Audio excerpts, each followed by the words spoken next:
Assalamualaikum warahmatullahi wabarakatuh. Perkenalkan, nama saya Fadlul Lelang Ramadan dengan NIM 220405502020 dari kelas C. Sini saya akan membuat video sebagai pertanggungjawaban di tugas UTS di mata kuliah pengembangan alat ukur. Nah, di sini saya akan menjelaskan tentang apa itu alat ukur, apa itu pengembangan alat ukur.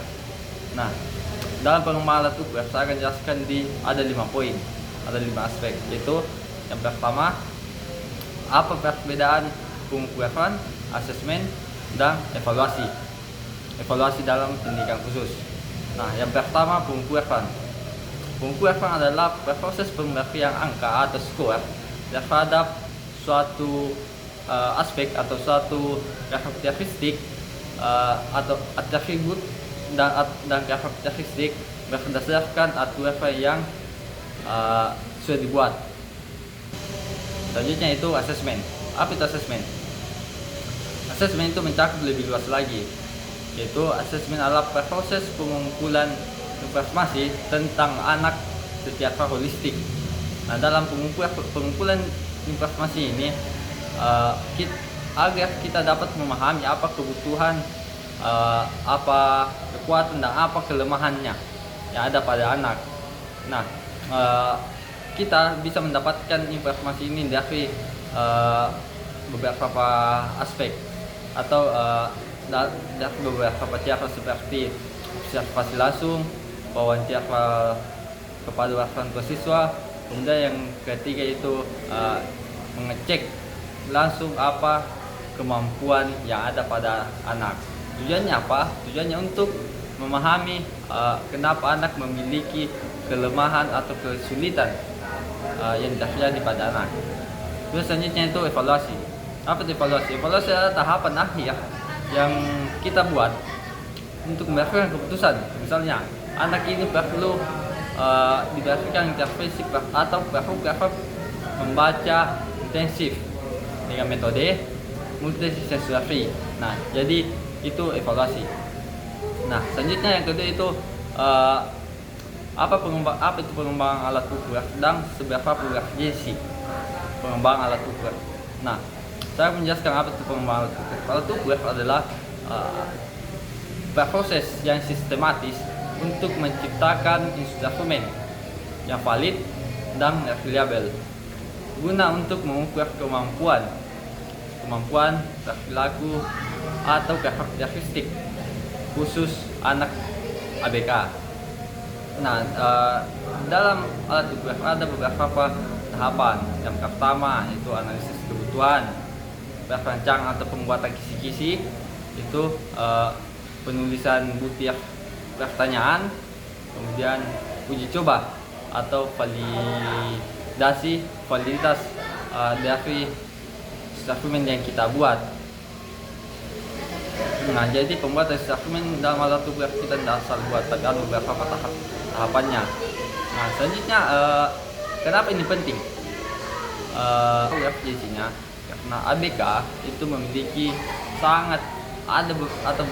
memiliki karakteristik yang berbeda-beda, yang beragam seperti mulai dari anak autis, tunarungu, tunagrahita, tunadaksa, dan ABK yang lainnya.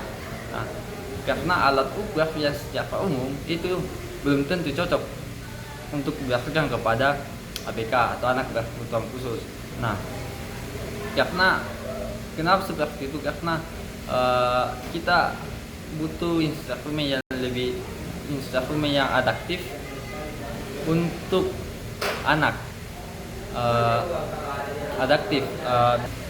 Kita harus bisa membuat instrumen yang adaptif untuk membuat program individual atau program PPI yang diberikan kepada anak. Karena kenapa? Hasil dari pengukurannya ketika itu tepat, ini sangat berpengaruh penting untuk menentukan itu apa program individualnya atau PPI-nya. Nah, selanjutnya kenapa alat ukur ini penting untuk calon guru atau kenapa mata kuliah alat ukur ini penting untuk dipahami calon guru? Karena alat ukur atau mata kuliah alat ukur ini akan menjadi bekal yang penting untuk calon guru ke depannya. Ketika calon guru sudah mampu untuk agar calon guru itu mampu untuk menyusun dan memilih alat ukur yang sesuai dengan jenis dan tingkat kebutuhan anak. Karena nantinya kita akan lebih banyak bergelut atau berhadapan yang mengajak kepada anak berkebutuhan khusus.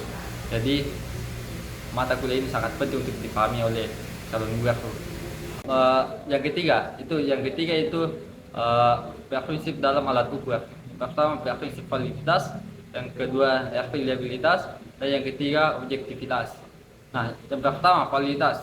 Apa itu validitas? Validitas itu artinya alat ukur yang kita buat itu betul-betul mengukur aspek apa yang ingin kita ukur atau aspek apa yang ingin kita ketahui.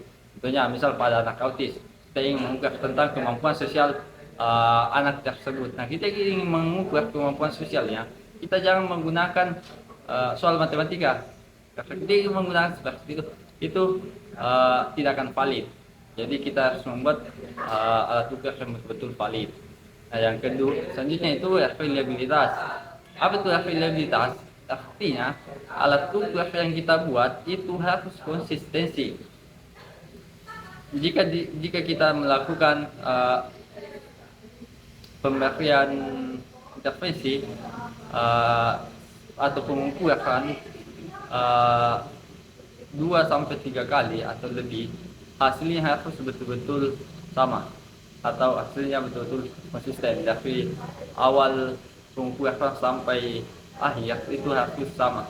Setelah kita lakukan di pekan pertama atau kemudian hasilnya di pekan ke itu harus sama agar betul-betul reliable atau reliabilitas.